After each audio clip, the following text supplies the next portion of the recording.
करने लगी है। ये तो मैंने आपसे ही सीखा है। आप यहाँ रहकर सारे गांव के लोगों की मदद करते हैं। वैसे बाबा, कल आपने जो मुझे देव शब्द सिखाए थे, उसके आगे सिखाओगे ना? अरे हाँ, मैं तो भूल ही गया था। बैठो। तो अभ्यास शुरू करने से पहले हम शारदा देवी को नमन करते हैं। शारदा देवी, मेरा नमन स्वीकार करना। अब तुम मेरे पीछे बोलो।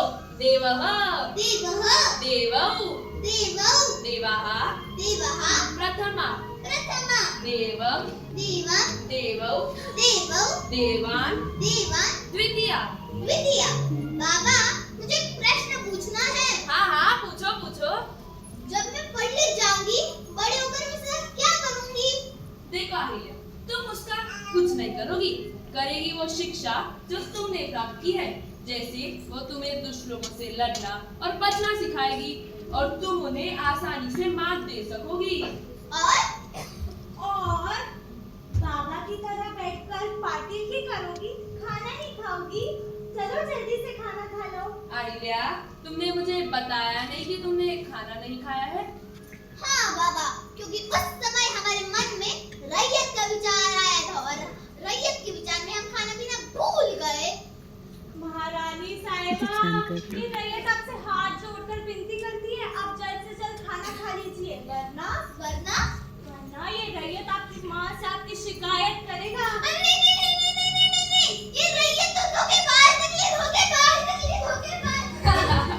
काफी होशियार है हमारी अहिल्या।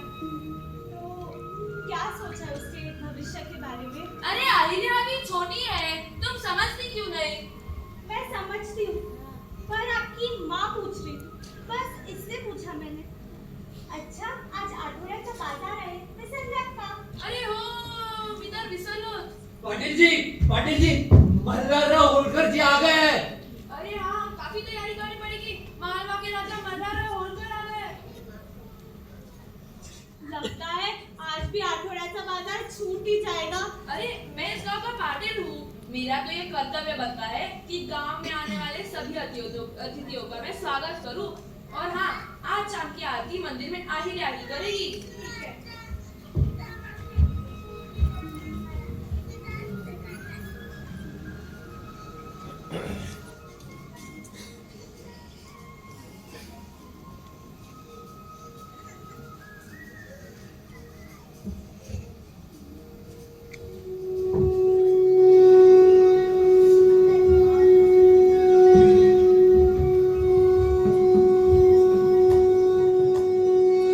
सब आ गए हैं, तुम आरती शुरू कर सकते हो।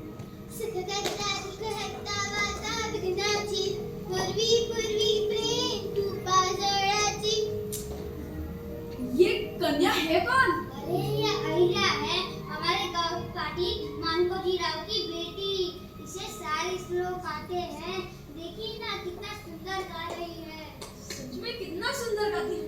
बेटा, मल्हारराव जी के पैर तो छुओ। बेटा मेरे हाथ में दे दो भाई।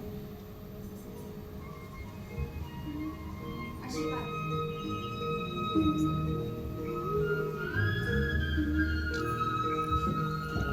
आइए आइए, बैठिए।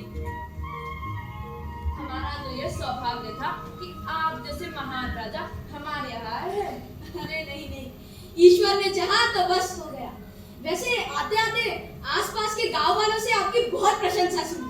अरे नहीं नहीं, वैसे आपको आने में कोई दिक्कत तो नहीं हुई ना?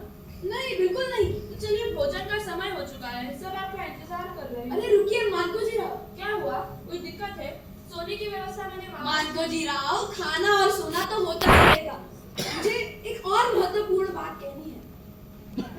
मेरा जो बेटा है ना, खंडेराव, उसका मन राजकाज में ज्यादा लगता नहीं। इसलिए मैं उसके लिए एक ऐसी पुत्र वधू की खोज में हूँ जो समझदार हो, व्यवहारिक हो और हमारे खंडेराव को प्रोत्साहित करे। और ये सब गुण मुझे तुम्हारी पुत्री अहिल्या में दिखे। तो क्या तुम अपनी पुत्री अहिल्या का विवाह मेरे बेटे खंडेराव से करना चाहोगे? अरे इससे बड़ी बात और क्या हो सकती है कि इस गांव के पाटिल की बेटी की शादी मालवा के राजघराने में होगी। अच्छा तो चलिए भोजन के लिए चलते हैं।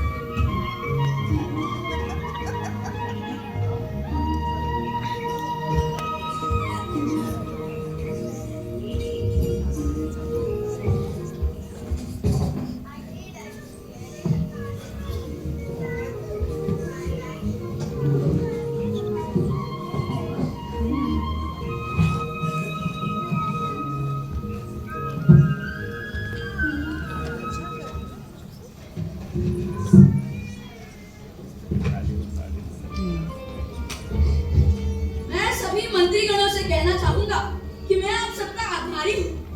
हम सबने खून पसीना एक करके इस मराठा साम्राज्य का विस्तार किया और बाजीराव पेशवा ने दिल खोलकर हमें इनाम दिया।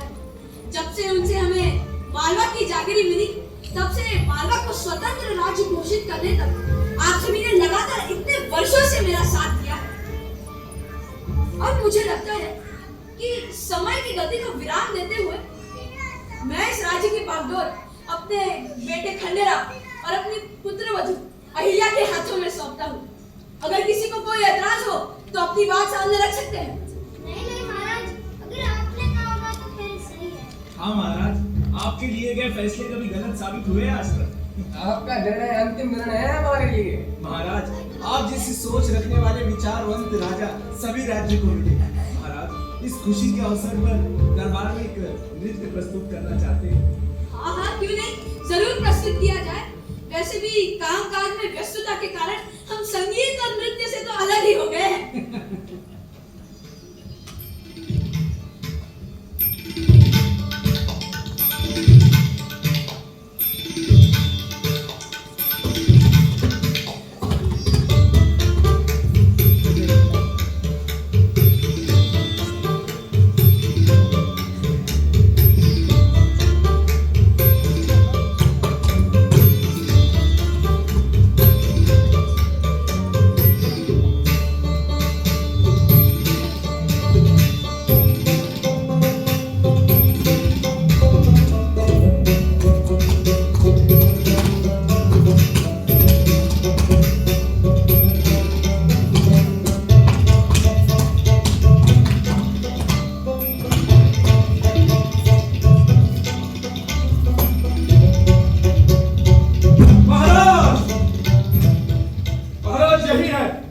यही है वो दोषी जिन्होंने हमारे गुप्त समाचार मुगलों को जाकर सौंपे हैं। यही है दोषी, इसी ने की है फितूरी। बताइए महाराज, इसे क्या सजा दी जाए? अच्छा, फितूरी। सुन भाई, आप ही बताइए, इस फितूरी करने वाले को क्या सजा दिया जाए? शायद इन्हें ये नहीं पता होगा कि मुगल आज तक फितूरी करने वालों को तोहफे में मौत की सजा देते हैं। ये मुगलों के लिए गुप्तचर का काम करता है। ये इसकी मजबूरी होगी या इसका पेशा हो सकता है। अगर मजबूरी हो, इसकी जरूरतें जानकर उन्हें पूरा किया जाए, और अगर पेशा हो तो उसे हमारे गुप्तचर की टोली में शामिल किया जाए। शाबाश सुन भाई, शाबाश। आपने तो ऐसा न्याय किया कि सांप भी नहीं मरा और लाठी भी नहीं टूटी। यही उम्मीद थी हमें आपसे। ऐसे ही राज्य संभाला जाता है। अहिल्या की बातें का सम्मान रखते हुए आज की यह सभा बर्खास्त होती है।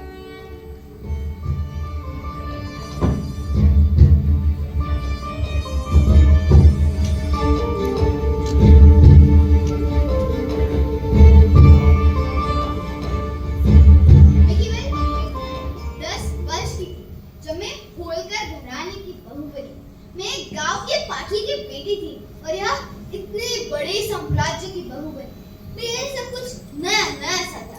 राज्य की प्रजा की चिंता, मंत्रियों का मतभेद, कर वसूलना, न्याय करना, दंड देना, दुश्मनों की चुनौतियों का सामना करना, ये सब मेरे लिए नई दुनिया थी। जैसे बचपन में पिता ने मुझे उंगली पकड़कर चलना सिखाया, वैसे मेरे ससुर जी ने मुझे इन सारे दरबार की, राज्य की गतिविधियों का सामना करना और सुलझाना सिखाया।